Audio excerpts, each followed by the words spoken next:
ya yang saya peroleh di BIMTEK dengan Kuarnas untuk adik-adik ya paling tidak untuk guidance kita lah, untuk pedoman kita di dalam adik-adik nanti menyusun sejarah kepramukaan di kuartil cabang masing-masing.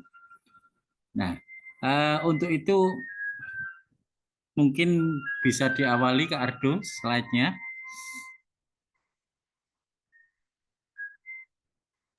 Siap, Kak.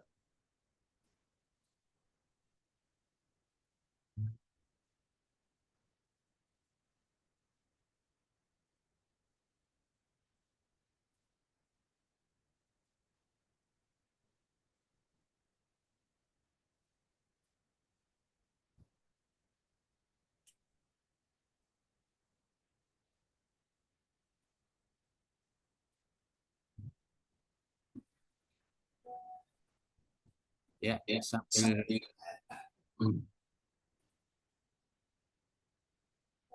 ya. Adik-adik dan kakak sekalian, ini memang saya ringkas dari apa yang kami peroleh dari BIMTEK tersebut. Jadi PowerPoint ini merupakan cuplikan dari berbagai sumber. Saya belum sempat menyebutkan sumbernya dari siapa-siapa, tapi yang perlu adik-adik ketahui adalah bahwa ini cuplikan PPT dari berbagai sumber yang saya pandang dalam waktu yang sesingkat ini bisa untuk guidance bagi adik-adik. Terus Kak.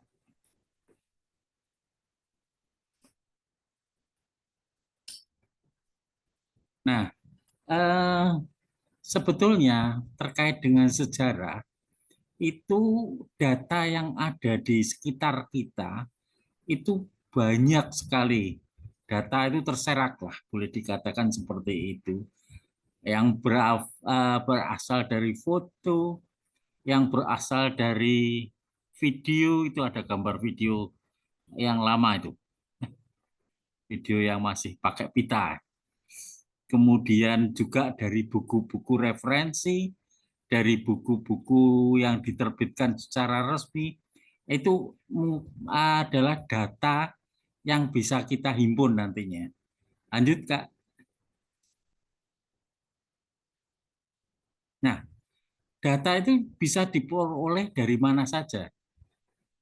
Ya, yang pertama dari majalah dan terbitan berkala lainnya. Jadi majalah-majalah terutama yang lama-lama yang mungkin bisa kita peroleh dari perpustakaan atau dari bahkan dari mungkin kalau kita di apa pedagang loak itu kadang-kadang ada yang menjual buku-buku lama itu bisa kita peroleh dari situ. Kemudian yang kedua dari logbook dan buku cetakan tertulis. Jadi cetakan tertulis yang lama-lama itu kalau kita teliti mungkin ada bahan untuk penulisan sejarah. Yang ketiga, maaf, dokumentasi dari surat keputusan, risalah, hasil rapat, dan sebagainya. Itu bahan untuk penulisan sejarah. Dan tentu saja kalau ini tentu kita perolehnya dari sekretariat atau sanggar di Kuarcap lah. Nah, yang keempat adalah foto-foto, lukisan, gambar, peta atau map dan sejenisnya. Nah, ini dalam penulisan sejarah ini pengalaman yang lalu ada dari ini apa ini The World Jamboree Fun 1937. Dari foto ini kita bisa ungkapkan nanti sebagai bahan sejarah. Kemudian ada perangko misalnya. Ibu Tin, mungkin bagi adik-adik belum lahir ini sejarah Ibu Tin ini. Dari perangko ini kita bisa berbicara, oh Ibu Tin ketika itu adalah anggota Mabinas dan sebagainya. Jadi dari beberapa sumber ini kita bisa peroleh data. Berikutnya, juga dari memorabilia kepanduan atau kepramukaan. Misalnya nih, di uang Singapura itu ada kegiatan pandu di situ. Itu bisa menjadi bahan eh, untuk penulisan sejarah. Di uang kita rupiah misalnya, ada gambar tenda dan sebagainya. Itu bisa menjadi penulisan sumber penulisan sejarah kepramukaan. Kemudian bahkan ada eh, kalau sekarang mungkin sudah jarang ya, kartu pos perdana atau kalau dulu itu kalau ada peringatan ini pasti kantor pos mengeluarkan gambar perdana, kartu pos atau benda-benda Perangko, pos yang gimana? perangko biasanya nggak? Ya, perangko juga bisa.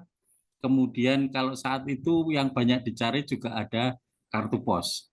Juga ada ini apa misalnya undian.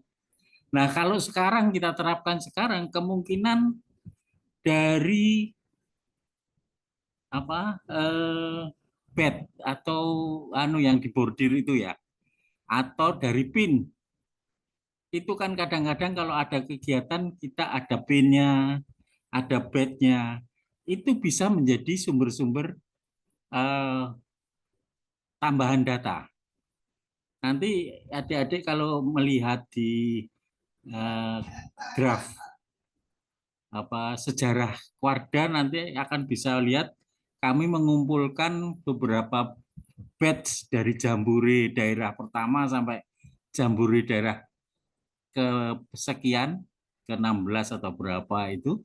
Nah, itu bisa menjadi tambahan untuk kita menulis sejarah.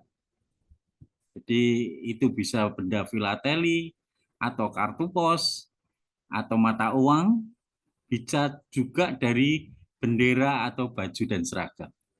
Oke, lanjutnya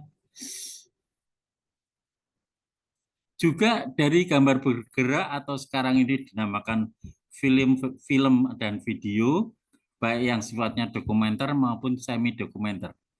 Ini contoh-contoh eh, Jamnas video Jamnas tahun 81 di Cibubur. Ketika itu Pak Ibudin Soeharto yang sedang membuka videonya itu bisa menjadi eh, bahan penulisan sejarah kita. Ya, terus nah, tahapan penelitian sejarah. Tentu saja kita menentukan topiknya dulu, mengumpulkan sumber-sumbernya. Seperti tadi sudah saya sampaikan, sumber itu bisa dari berbagai macam ya, yang sifatnya gambar, yang sifatnya narasi tulisan, yang sifatnya berita, yang sifatnya macam-macam lah. Seperti tadi sudah saya sampaikan. Nah, kemudian kalau kita hanya mengumpulkan, kita perlu verifikasi terhadap sumbernya. Verifikasi artinya kita melihat sejauh mana kebenaran dari benda-benda atau berita-berita atau dokumen yang kita peroleh ini. Karena apalagi sekarang itu di dunia maya kan sepertinya banyak data yang berserak yang belum tentu semua valid gitu. Nah, ini perlu kita verifikasi. Verifikasi misalnya kita cross check dengan pelaku sejarahnya atau kita bandingkan dengan sumber yang lain atau kita memohon bantuan para yang sudah lebih tua yang untuk memverifikasi ini benar enggak, yang mungkin pelaku sejarahnya ya. Nah, setelah itu baru kita interpretasikan. Interpretasikan itu sesuai dengan topik yang sudah kita tentukan. Ini bentuknya bagaimana nanti. Nah, kemudian baru penulisan sejarahnya. Nah, jadi ini tahapan penelitian sejarah. Lanjut, Kak Adu. Nah, tadi berbicara validitas tadi, kita perlu menguji dulu kapan sumber tersebut dibuat. Jangan-jangan membuatnya sudah sekian puluh tahun yang kemudian berselang setelah kejadian, kan perlu kita kredibilitasnya kita pertanyakan. Benar nggak ini? Kemudian di mana sumber tersebut dibuat?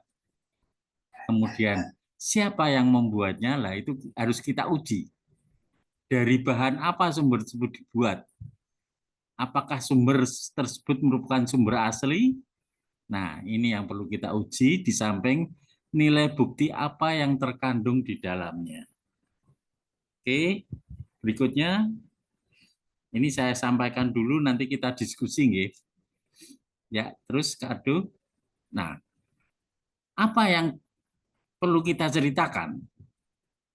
Yang perlu kita ceritakan banyak hal tentunya sebetulnya tergantung kepada kreativitas dari masing-masing penulis atau penyusun ya.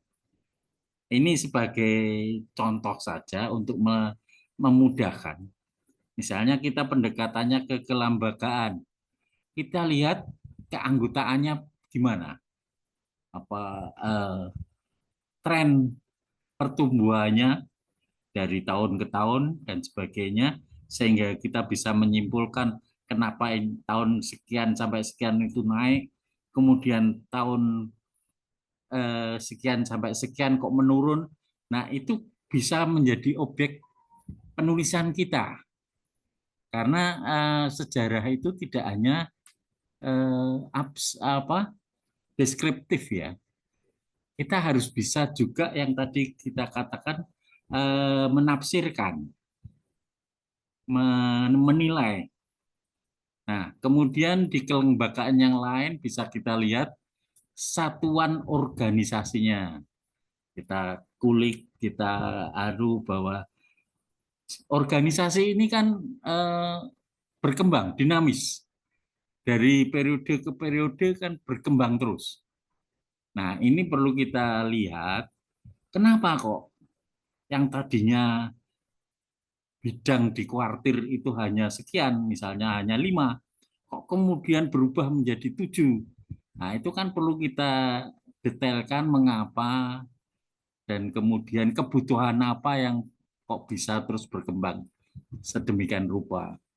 Kemudian kemitraan kita, misalnya dengan MABI atau dengan eksternal kita, stakeholder yang ada di luar kuartir. Nah, itu hal-hal yang mungkin bisa dari sisi kelembagaan kita sampaikan. Kemudian kegiatan dan prestasi. Kita bisa melihat kegiatan yang monumental di suatu kuartir.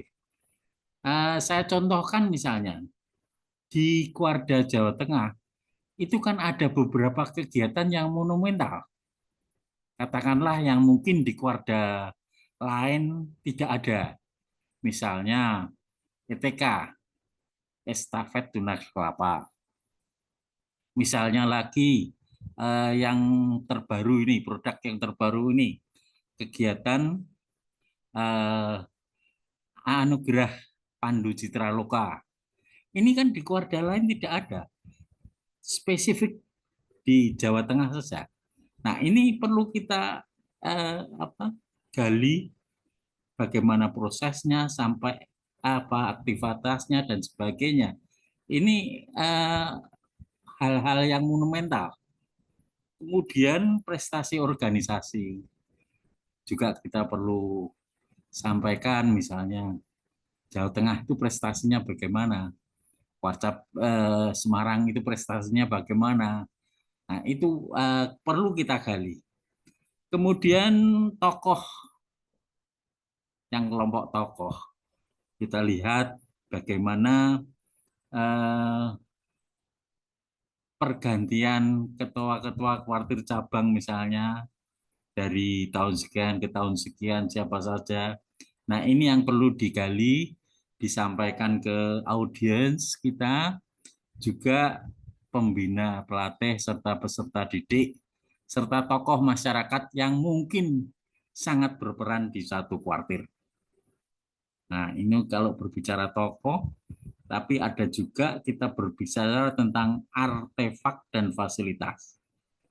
Kita bisa tampilkan buku-buku yang pernah diproduk sama kuartir kita, kemudian naskah-naskah lama yang ternyata bermanfaat, atau mungkin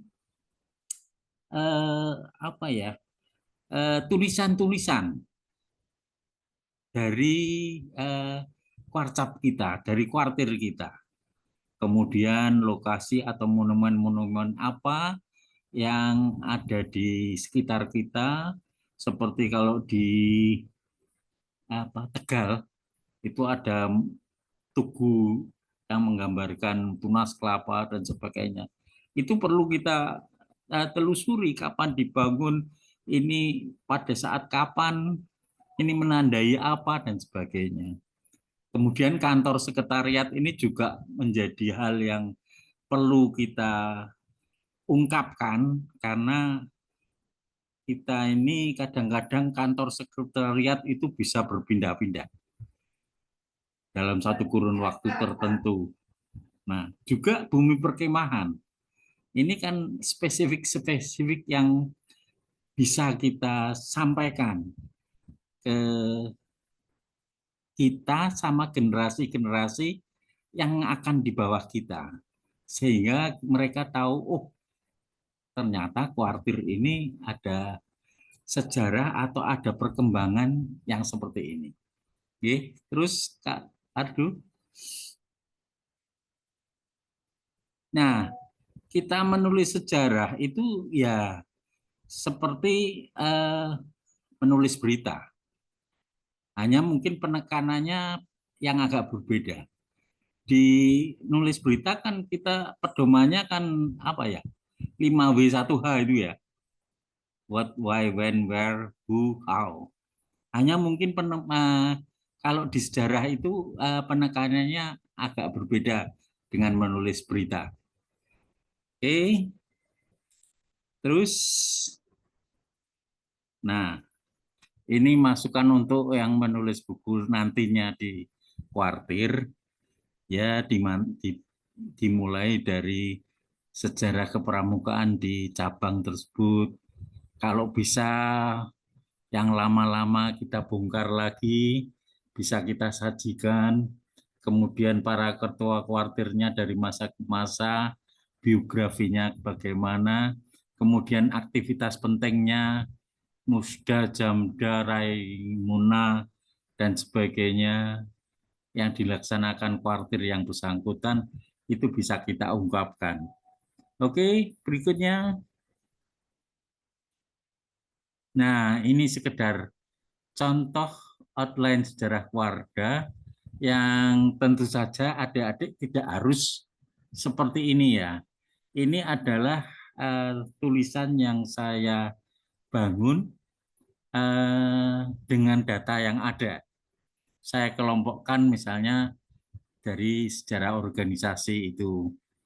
Jadi jejak kelahiran kuartir daerah saya lihat, kemudian biografi pemimpin-pemimpinnya, baik dari ketua Mabida, ketua Kuarda, kepala Diklat, ketua Dewan Kerja Penegak Pandega, itu saya ungkap di situ.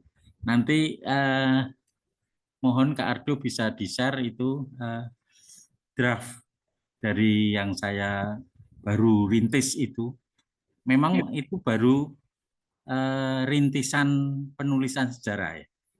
Perlu data-data yang lain yang mungkin dimiliki oleh kakak-kakak yang lain. Karena kita perlu ada tulisan yang asli atau dari testimoni dari pelaku sejarahnya sebelum sebelum mereka dipanggil sama yang kuasa, baiknya bisa kita interview lah keadaan yang lalu. Nah, kemudian yang bagian kedua itu saya melihat lini masa kegiatan kepramukaan. Yang pertama, pertemuan-pertemuan pramuka seperti pesta siaga, persari, jamda, jambre, SDMI, dan sebagainya. Tentu saja kita tidak secara deskriptif saja, tapi juga ada seperti ini, jamda SDMI ini. Kalau di tempat lain kan tidak ada. Nah, itu perlu kita jelaskan juga. Loh, sudah ada jamda kok ada jambre SDMI. Reasoningnya apa?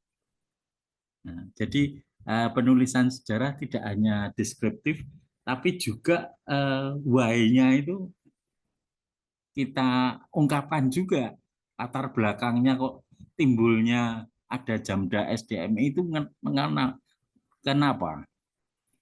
Kemudian pertemuan sudah, kegiatan bakti, ada PW, ada ETK tadi yang sudah saya sampaikan. Nah, kemudian yang unik di sini di Jawa Tengah adalah Ubaloka, unit bantu pertolongan pramuka dan pramuka peduli.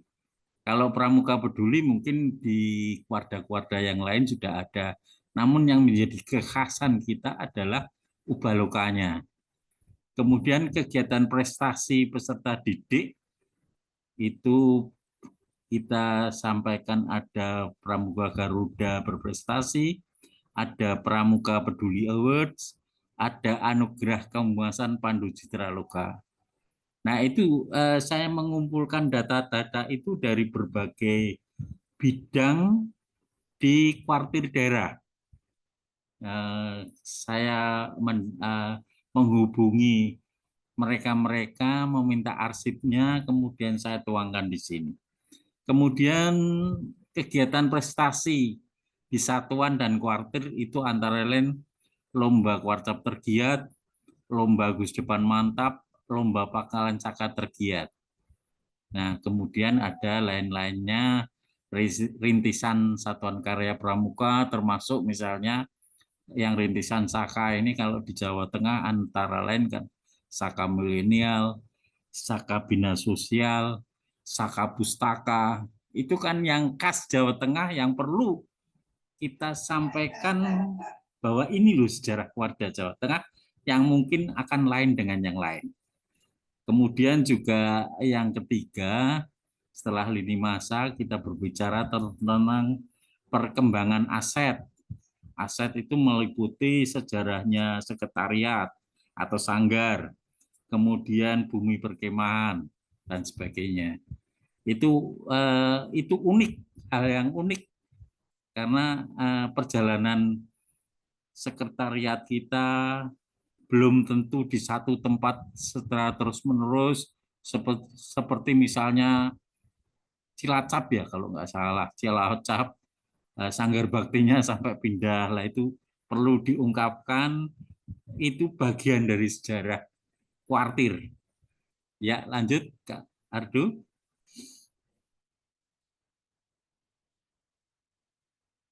Nah, yang tidak kalah pentingnya misalnya hasil karya, hasil cipta dan karsa kepramukaan, antara lain lambang dan arti bed Jawa Tengah.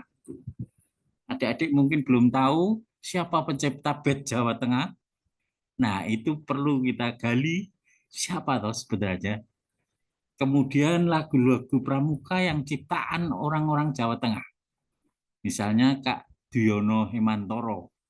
Itu yang menciptakan lagu ETK, Estafet Tunas Kelapa. Dari Solo beliau nyanyi. Itu kami hubungi, kemudian kami mintai lagu-lagu yang sudah dia ciptakan.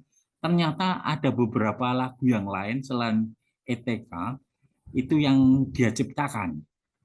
Kemudian ada Kak Tripuas Rustiadi ini yang beberapa kali membuat jingle-jingle kegiatan, lagu-lagu jingle untuk kegiatan, bahkan lagu resmi kegiatan. Nah, itu kan merupakan hasil karya cipta yang perlu kita tulis supaya adik angkatan-angkatan kita yang di bawah kita itu bisa memahami dan mengerti. Kemudian perkembangan media massa ini juga perlu diungkap, misalnya dari buletin dan majalah, radio penyiaran, mass media, web, dan media sosial yang lain yang mungkin adik-adik geluti selama ini, itu juga perlu diungkap. Ini bagian dari sejarah juga. Nah, ada satu bab yang saya katakan mikul dhuwur mendem jeru. Itu misalnya Hari Bapak Sedunia kita peringati dengan cara apa, kemudian Hari Bapak Pramuka Indonesia juga kita peringati dengan bagaimana, kemudian ziarah kubur. Setiap hari pramuka kita ke tokoh-tokoh nasional maupun tokoh-tokoh pramuka yang ada di Jawa Tengah. Kemudian tidak perkembangan sekarang ini kan setiap kegiatan pasti dibuatkan Twibbon ya. Nah itu juga ini mungkin sekarang biasalah, tapi mungkin beberapa tahun yang akan datang, puluhan tahun yang akan datang, Twibbon ini akan sangat berharga.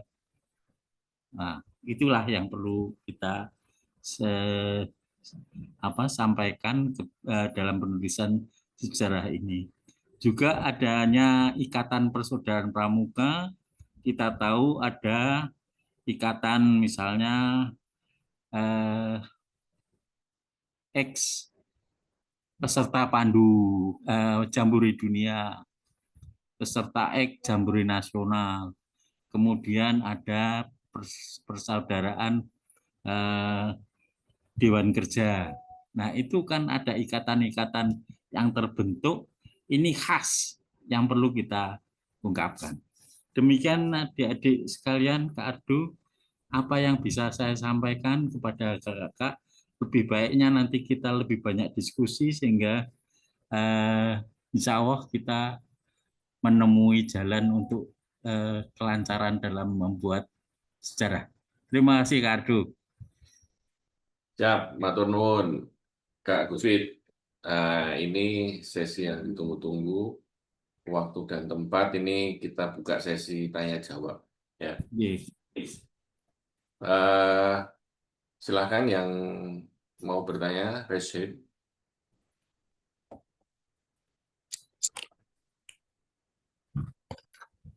Oh, tidak ada.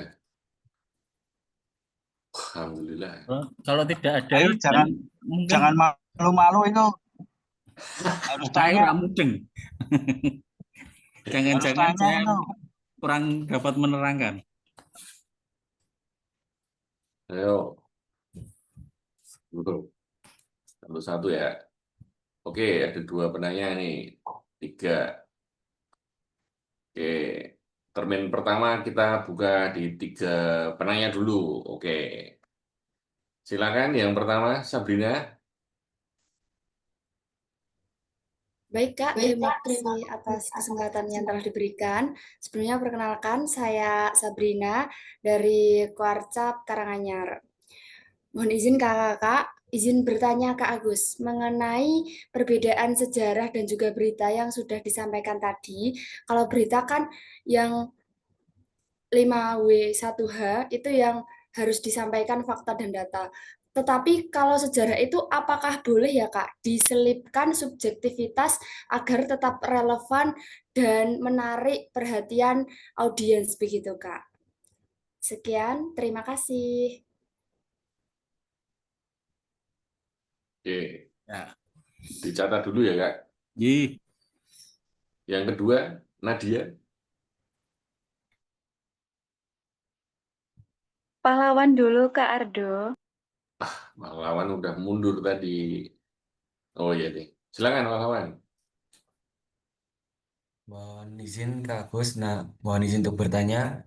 Sebelumnya perkenalkan nama saya Muhammad Pahlawan dari Kuarcap Karanganyar. Nah, kan seseorang tidak luput dari kesalahan nggih, Kak. Nah, semisal menurut Kakak sendiri, hal yang paling Kakak biasanya lakukan, kesalahan yang sering Kakak lakukan saat pembuatan sejarah itu apa ya, Kak ya? Sekian, terima kasih. Ya, kayak mungkin itu pemberian namamu kan terlalu berat ya, Wan. Muhammad Pahlawan kan berat itu. Canda, Wan. Oke, Kak Ardus. Silakan, Nadia. Baik, sebelumnya mohon izin ya Kak. Perkenalkan nama saya Nadia dari Kuartir Karanganyar. Sebelumnya tadi kan sudah dijelaskan terkait dengan pembuatan penulisan buku sejarah dari Kuartir Cabang Karanganyar itu masih sangat minim untuk terkait dengan data seperti ketua kuartir cabang dari yang pertama dan yang lain-lain. Malahan yang itu sejarah untuk bumi perkemahannya. Apabila untuk penugasan pembuatan sejarah kuartir cabang ini kalau malah diisi sejarah bumi perkemahan itu apakah boleh Gih, Kak? Terima kasih. Oke, Ye. monggo Kak Guswit. Terima kasih. Yang pertama Mbak Sabrina dari Karanganyar ya. Oke, gini. Kalau penulisan berita kan subjektivitas penulis masuk ya. Nah, kalau di sejarah itu harus objektif. Oleh karena itu, penulisan sejarah pastinya itu tidak dilakukan oleh seseorang tapi oleh tim. Sehingga ada visi yang lain dari sebuah sejarah. Misalnya katakanlah kita menulis tentang sesuatu. Kalau menurut kita secara subjektif kan seperti ini, tapi belum tentu orang lain bisa menerimanya. Oleh karena itu kan sejarah itu susahnya yang seperti nasional itu kan ada beberapa versi terhadap satu peristiwa. Misalnya peristiwa G30S PKI. Ada versi ini. Nah, oleh karena itu tadi kita harus memverifikasi kebenaran yang benar itu yang bagaimana. Jangan mengikuti subjek dari orang-orang yang memberikan ini. Makanya harus kita uji. Benar nggak ini versinya siapa? Benar nggak ini versinya? Kita adu. Nah, jadi unsur subjektivitas penulis kalau bisa ditekan lebih dalam-dalam, kita utamakan objektivitas. Jadi begitu Mbak Sabrina. Kalau menulis berita itu kan penanggung jawabnya adalah yang bersangkutan ya. Kalau sampai terjadi apa-apa tuntutan dan sebagainya, klaim kan yang bersangkutan. Tapi di dalam sejarah ini sebaiknya dilakukan oleh sebuah tim atau ditulis seseorang tapi nanti diuji oleh tim. Seperti yang saya buat ini belum teruji ini. Masih harus dibuktikan oleh kakak-kakak yang pertama yang pernah mengalami, yang kedua pembuktiannya apa, bahan sumbernya itu diuji. Benar nggak? Oh, kalau benar ya alhamdulillah ada dasarnya kita menulis. Kemudian untuk Mas Pahlawan, kesalahan-kesalahan yang sering terjadi itu apa? Jadi, nah kesalahan yang sering terjadi ini kita terlalu percaya dengan dunia maya sekarang ini. Padahal dunia maya itu fakta yang diungkap di dunia maya ini harus kita perdalam. Benar nggak? Seperti saya mencari siapa toh sebenarnya yang menulis, yang menciptakan batch pramuka. Saya browsing di internet, ada yang mengatakan si A, ada yang mengatakan si B. Nah, ini kan perlu kita uji. Ada satu versi di internet itu yang mengatakan bahwa batch Jawa Tengah itu yang menciptakan ini. Yang lain kok berbeda. Nah, ini harus kita uji kepada misalnya warcap yang bersangkutan, yang tahu persis. Kemudian kalau orangnya masih hidup, ya kita temui atau kita telepon atau kita bagaimana untuk memastikan. Jadi kesalahan-kesalahan yang sering terjadi, kita lebih enak memang mencari data dari sumber internet. Tapi itu harus diuji kemudian. Kalau ada hal-hal yang ternyata ada dua penulis misalnya atau dua pencipta, yang benar yang mana gitu. Kan penulis-penulis itu kadang-kadang enak saja mencantumkan ini, tapi dalam rangka penulisan sejarah ini harus kita uji, harus kita verifikasi sebetulnya siapa gitu. Oke. Kemudian untuk Mbak Nadia, untuk data kuartir memang kita harus rajin membuka arsip atau file-file lama, atau kalau ada buletin atau apa yang bisa kita ambil patokan, kita ambil dari situ, atau dari sumber-sumber keandalan atau pengurus-pengurus yang lama yang menjadi pelaku sejarah. Mumpung mereka masih ada, kita gali sebenarnya bagaimana. Nah, untuk buper ini kan tentu saja kita bisa mencari infonya dari Pemda, dari kuartir sendiri, dari kuarcap sendiri. Dari Pemda kan biasanya itu ada surat pelepasan atau peminjaman atau penggunaan, izin penggunaan lahan dan sebagainya. Itu kan kita bisa pastikan dari situ. Jadi untuk Kak Nadia memang menulis sejarah ini tidak bisa dalam waktu seminggu jadi, tapi harus selalu diupdate, diuji, dan diuji terus. Seperti yang saya lakukan ini, sudah saya lakukan sejak Desember 2024, tapi toh harus kita update, harus kita perbaiki. Jadi tidak bisa sekali jadi, harus sabar dan teliti, gitu, Mbak Nadia. Gitu Kak Adu. Mungkin ada yang pertanyaan lain lagi atau respon yang berikutnya. Mau ada yang respon nggak dijawab penanya tadi? Sabrina, Baik, pahlawan. Izin menyampaikan, Kak. Bentar, Sabrina dulu. Terima Gimana? kasih Kak atas jawabannya. Jadi ini kesimpulannya kalau mau membuat sejarah itu harus benar-benar kolaborasi dan diverifikasikan begitu nggih Kak? Ya, betul. Baik Kak, terima Jadi kasih Kak atas sudut pandangnya bisa luas. Baik Kak, siap. Ya, makasih Pahlawan. Pak Sabrina.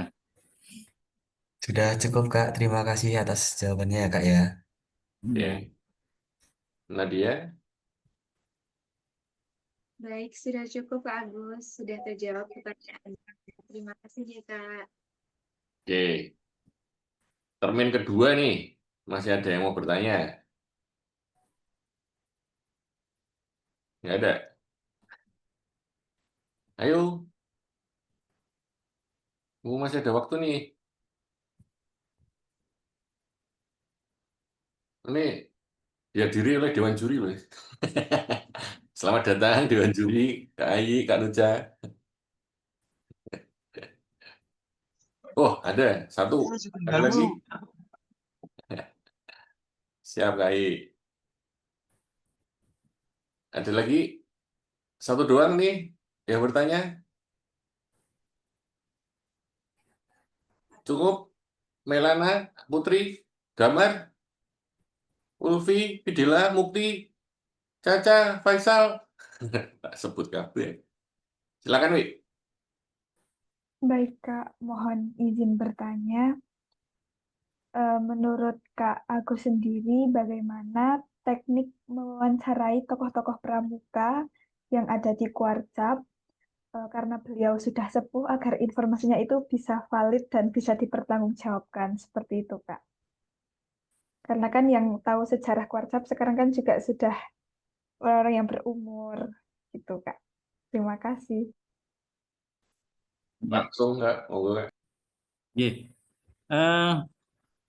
Yang pertama tentu kita mungkin baiknya dilengkapi dengan peralatan yang ada ya, misalnya alat rekam dan sebagainya. Kemudian yang kedua, pastikan cross check dengan andalan sepuh yang lain, apa benar beliau ini pelaku sejarah. Oke. Kemudian berikutnya kita harus melakukan janji janji dulu untuk bisa bertemu. Karena kalau kita mendadak datang ke rumah pasti kan beliaunya kadang-kadang belum siap. Tapi kalau kita sudah memberitahu ada janji, misalnya adik mau mendapatkan sumber informasi tentang apa, sehingga beliaunya mungkin bisa menyiapkan bahan-bahan atau alat-alat bukti atau apalah. Karena maklum kalau mereka sudah sepuh itu biasanya kan apalagi ingatannya sudah berkurang ya, itu kan susah. Nah, kalau kita membuat janji terlebih dahulu, tentu saja mereka bisa menyiapkan bukti-bukti pendukung atau apa.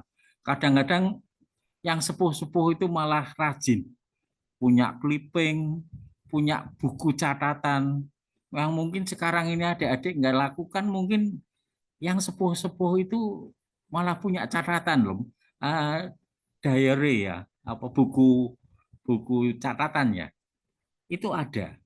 Jadi kita perlu sampaikan terlebih dahulu maksud kehadiran kita, minta waktu, apa yang perlu beliau siapkan, dan kita tanyakan topiknya apa, sehingga beliau bisa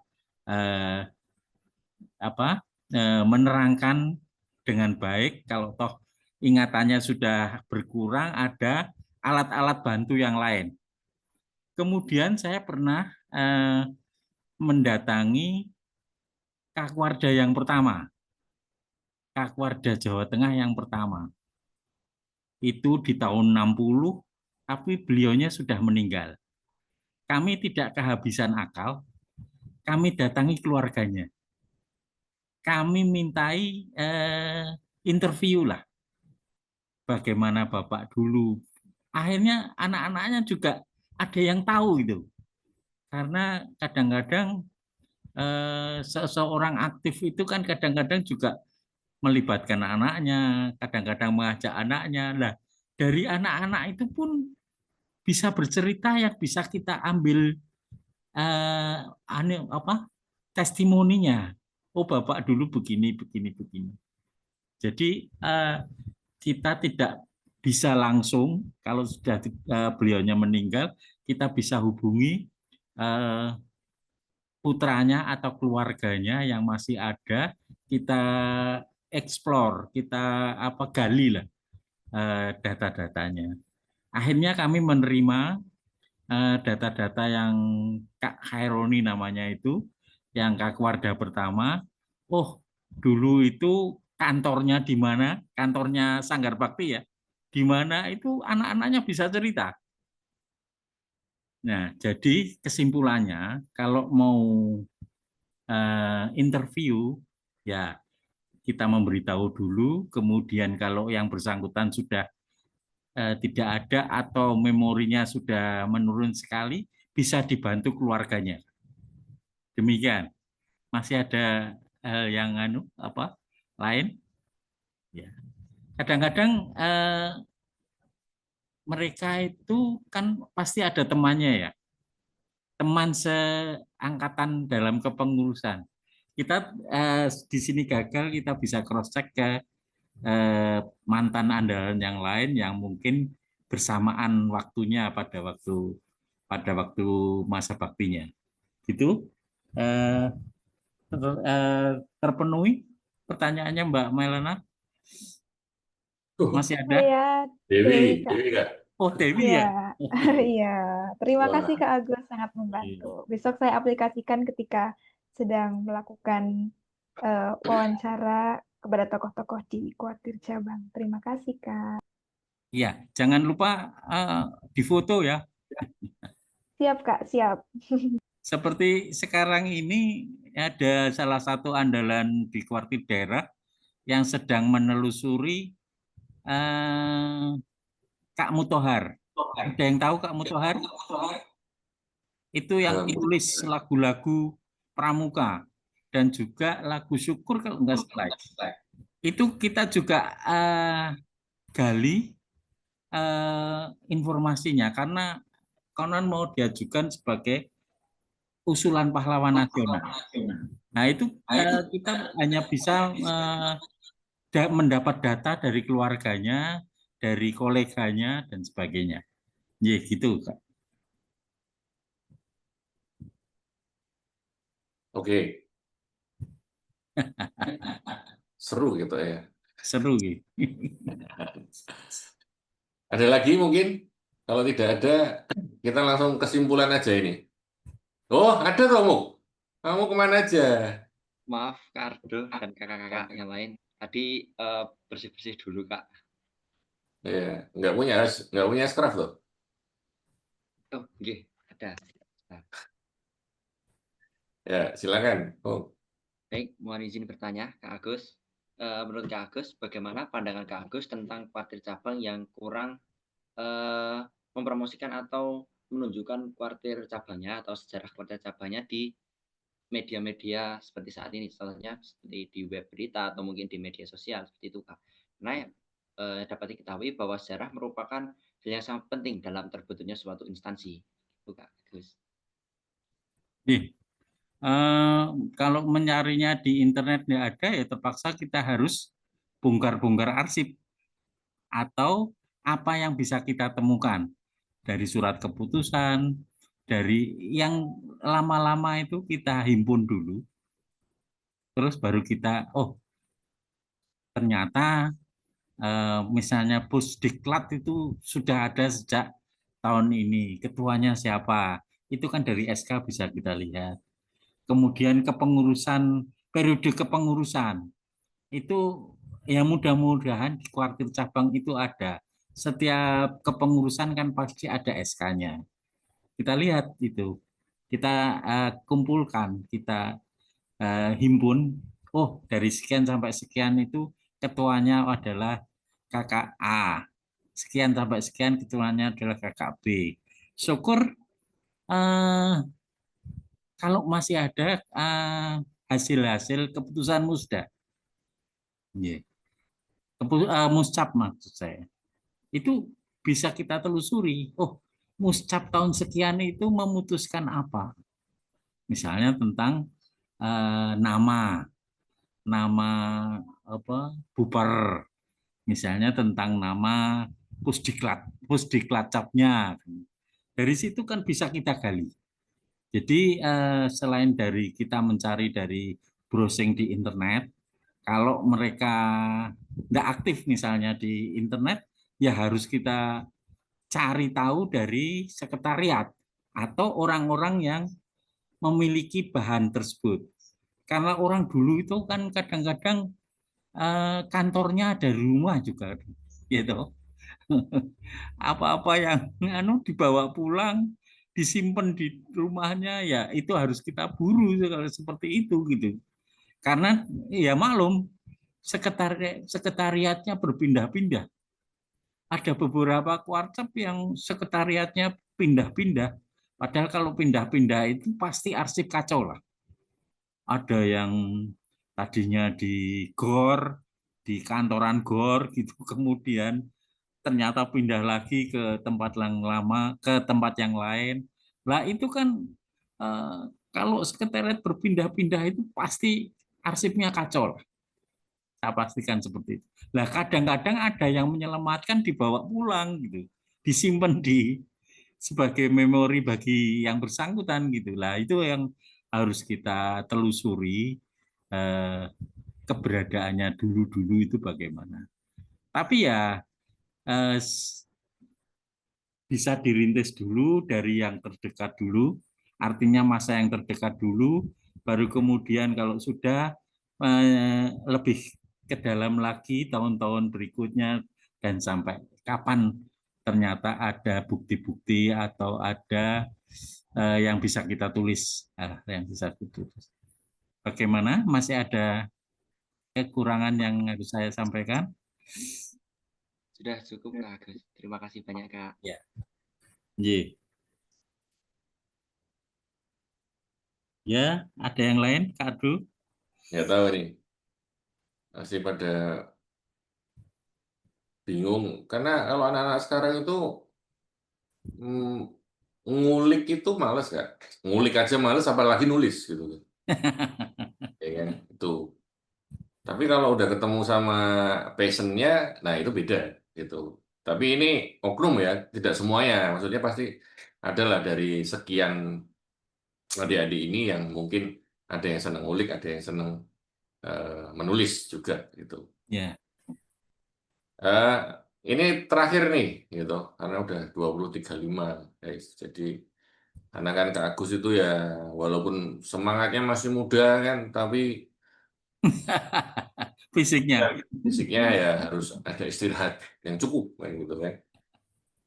Perlu diketahui, saya belajar banyak sama Kak Agus yang jelas itu pasti tentang organisasi. Nah, organisasi kepramukaan di kuartir daerah itu dari mulai saya pertama kali jadi andalan daerah, saya banyak sekali mendapatkan ilmu, walaupun tidak secara langsung ya, karena kan ilmu itu kan tidak selalu yang harus dalam satu sesi seperti ini, kemudian kita dapat materi gitu enggak. Tapi biasanya saya mendapatkan masukan-masukan dari Kak Kuswit itu dari persiapan kegiatan, terus kemudian ketika ada dinamika seperti ini harus seperti apa, kemudian rule of the game-nya seperti apa di pramuka. Nah, hal-hal kayak gitu itu mungkin kadang ya mungkin Kak Gus sih nggak merasa ngajarin saya, tapi ya itu juga akan mendapatkan apa ya istilahnya bagi kita itu tambahan skill lah, skill. Karena kan kalau biasanya nih nanti kalau ketemu nih ya kalau di Kuarcap, adik-adik itu kalau ketemu sama yang pramuka banget apa ya kayak istilahnya ya senior atau apalah pramuka-pramuka pasti kan zaman saya dulu nah itu harus kalian counter dengan kalau sekarang seperti ini Kak memang dulu nah itu harus kalian punya data dan dalam artian oh aturannya sekarang ada Kak ya nah itu kan berarti kan kalian harus update satu kemudian ngerti itu ada aturannya seperti itu iya dulu misalnya kadang-kadang kita juga harus membantu hal-hal literasi seperti itu di masing-masing kuartir yang kita naungi gitu. Nah, sebenarnya saya mau menambah gini Kak, izin Kak Gus, bukan Ya, mau, tapi sekalian kita mau sharing saja. Adik-adik di teknologi ya kalau kata Mukti sih. Gitu. Teknologi. Di teknologi sekarang ini tuh sebenarnya kita ada Wikipedia itu udah lama sekali. Ya. Wikipedia itu sebenarnya sebuah platform yang memungkinkan kita untuk menulis sejarah juga sebenarnya, apapun lah sebenarnya. Yang itu berkesinambungan dari tahun ke tahun atau mungkin berproses ya. Yang kalau kalau teman-teman bisa lihat dan buka sendiri di situ banyak sekali seluruh dunia ya, nggak cuma organisasi bahkan mungkin di dalam pemerintahan juga kan, misalnya negara Indonesia presidennya siapa saja, menterinya, kabinetnya. Nah ini kalau yang pramuka aja nggak ada yang ngurusin ya kan agak-agak repot gitu kan. Harapan saya sih teman-teman mulai mengisi ini. Ini kan izin sebenarnya saya juga udah menulis ini Kak, cuman lihat lihat yang di-share sama Kak Gus itu agak-agak mulai lengkap nih. Harusnya sih adik-adik mulai bisa apa ya istilahnya ngisi ini ya. Jadi ngisi ini tuh sebenarnya siapa aja tuh bisa ngisi ini gitu. alurnya sebenarnya ketika kita mengetahui, oh misal nih, Kak Pardanya sekarang itu Kak Budi, Selamat Budi Prayetno. Wah, salah ini. Titelnya kurang ini deh. Adik-adik atau semua atau kita itu sebenarnya bisa membetulkan gitu loh. Jadi caranya cukup simpel aja sebenarnya, login. Nanti kita kan masuk ke menu yang di sini. Ya memang tampilannya sih tidak seperti UI UX-nya yang sekarang ini kakak-kakak atau adik-adik yang mungkin ngedit di Word gitu tuh kan enak, atau mungkin di website atau WordPress yang tinggal klik copy save gitu. Nah ini mungkin agak-agak sedikit belajar gitu. Gimana caranya ngerubah ini ya? Dan riwayatnya ada. Itu yang paling penting. Jadi kalau bisa dicek di sini di bagian ini, saya belum login sama sekali ya. Ini saya sekedar membuka aja. Ini riwayatnya tuh ada. Tanggal berapa, jam berapa, merubah apa, siapa, alasannya apa, itu ada. Nah, ini kebetulan ada nama-nama saya ini. Nah, ini ada kontribusi saya. Nah, apakah adik-adik nggak pengen seperti itu? Jadi, misalnya adik-adik menambahkan hal-hal yang mungkin Kak Guswit kan kalau masuk ke Wikipedia agak repot nih. Harus belajar. Tapi pasti yakin ketika habis ini pasti Kak Guswit akan belajar Wikipedia. Harusnya iya. Ini bisa ngedit di sini. Dan Kak Guswit pun bisa memasukkan yang sudah Kak Guswit dapatkan data-data dan sejarah yang mungkin sudah diverifikasi oleh Kak Guswit, yang menurut Kak Guswit sudah benar gitu. Nantinya pun ini akan dibuka oleh seluruh pramuka di dunia, ya kan? Nggak cuma Indonesia, dan mereka akan mencoba biasanya memverifikasi ulang, bener nggak ini? Oh salah ini datanya. Mereka bisa merubah atau mengusulkan perubahan. Nanti akan diverifikasi oleh tim. Jadi kalau di Wikipedia itu semacam ada kayak komunitas yang menjagain biar data-data yang ada di sini itu adalah data yang tidak hoax atau tidak palsu seperti itu.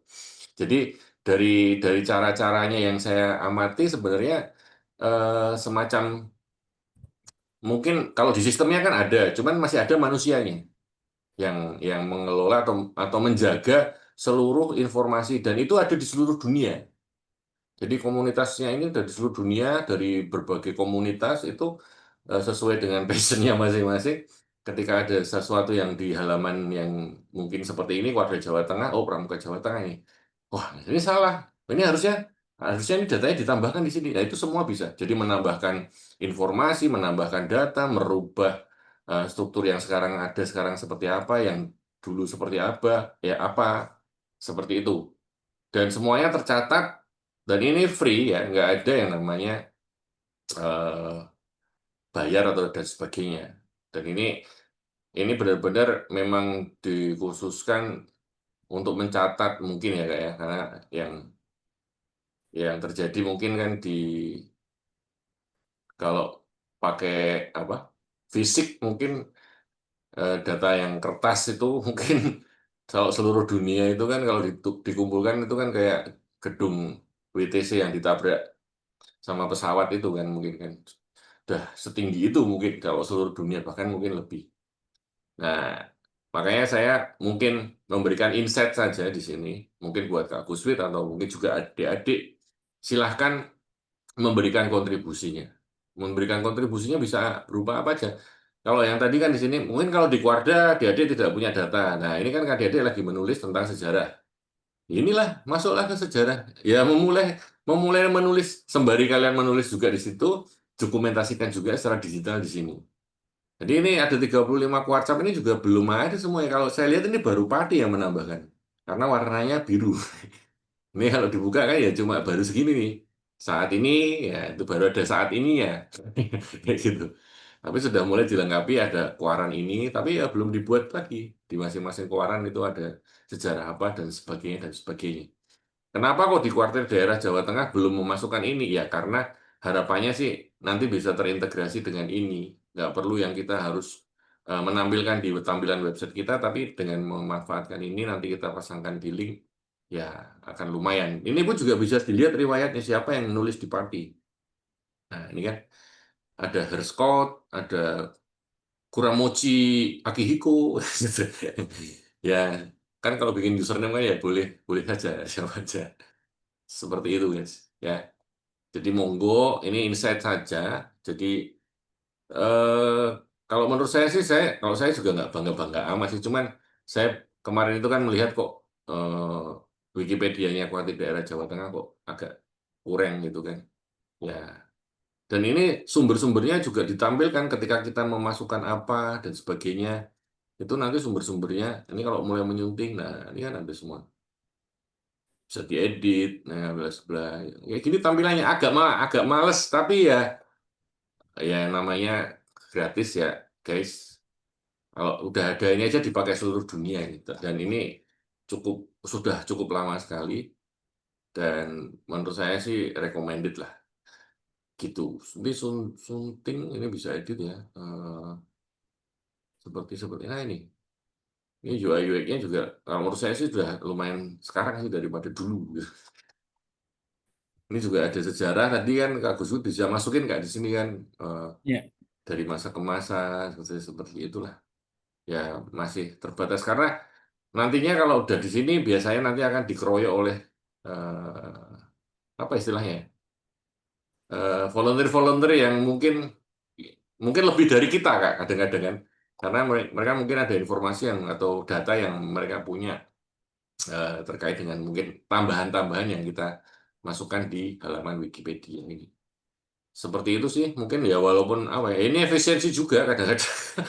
Dan ada platform yang cukup lumayan gede sekali di dunia ini namanya Wikipedia ya. Ya dan ini sudah cukup lama Kak. Jadi kalau menurut saya sih cukup recommended untuk bisa kita gunakan bersama mengisi sejarah atau Ya. informasi. Gitu Kak.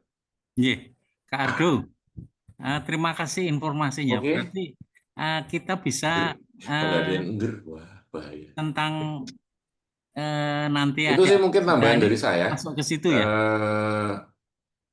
Kalau kalau misalnya Faisal, ada nggak sejarah Raja Namu di Unesal?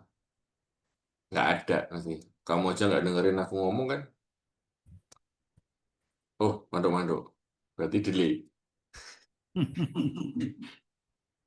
Kayak gitu. Gitu sih. Ardo, Ji, monggo nggak? terima kasih informasinya. Berarti apa yang sudah kita dapat bisa masuk ke situ ya. Ji, nggak? Apapun topiknya, apapun Ya, item yang perlu kita beritahukan bisa dibuat di situ ya. bisa Item-item. dibuat itu. Ji, ditambahkan juga bisa. Mungkin search engine atau AI itu bisa dari AI. sini ya. Kalau kita Iya. tanya ke situ ya, dia Betul, ngambilnya Kak. dari sini juga ya, Ji, dari Wikipedia ya. bisa seperti itu, Kak. Oh ya ya. Mungkin kenapa kok ini ya apa istilahnya Wikipedia ya kalau saya lihat Kak izin aja sih. Jadi dari search engine Google aja ya kalau kita misalnya ini kita mencari Kuartir Daerah Jawa Tengah di Google itu muncul pertama websitenya Kuarda ya kan. Yang kedua Wikipedia Kak. Jadi bagi saya sih ya udah cukup lah inilah. Ya, kalau tidak kita urusin ya siapa lagi yang mau ngurusin kan gitu. Kalau cuma saya juga terbatas mungkin mungkin kalau sekarang adik-adik paham ngerti ada platform seperti ini yang harus kita bukan membuang ya kadang-kadang ini kita buang ke sana untuk biar bisa terekam kayak gitu untuk kalau karena katanya Kak Guswi tadi kan biar nanti generasi penerus kita itu paling tidak punya catatan-catatan yang sudah kita tinggalkan gitu. Cukup kalau yang dari saya ada pertanyaan nggak nih? Nah, narasumbernya dua nih. Cukup ya? Tinggal niatnya aja. Oke, Kak Guswit, matur nuwun Iya. sangat Kak Guswit atas Sami-sami. waktunya. Iya. Semoga bermanfaat Amin. dan kakak-kakak Dewan juri juga matur nuwun atas waktunya membersamai kita juga. Demikian mungkin ini moderator merangkap KB. Terima kasih atas waktu, perhatian, dan atensinya dari adik-adik yang semoga bisa membekali adik-adik dalam berdinamika di kepramukaan ke depannya. Saya mewakili kakak-kakak ini semua. Bila itu dari saya. Wassalamualaikum warahmatullahi wabarakatuh. Salam. Waalaikumsalam warahmatullahi wabarakatuh. Salam. Matur nuwun, Agus Mit. Sami-sami.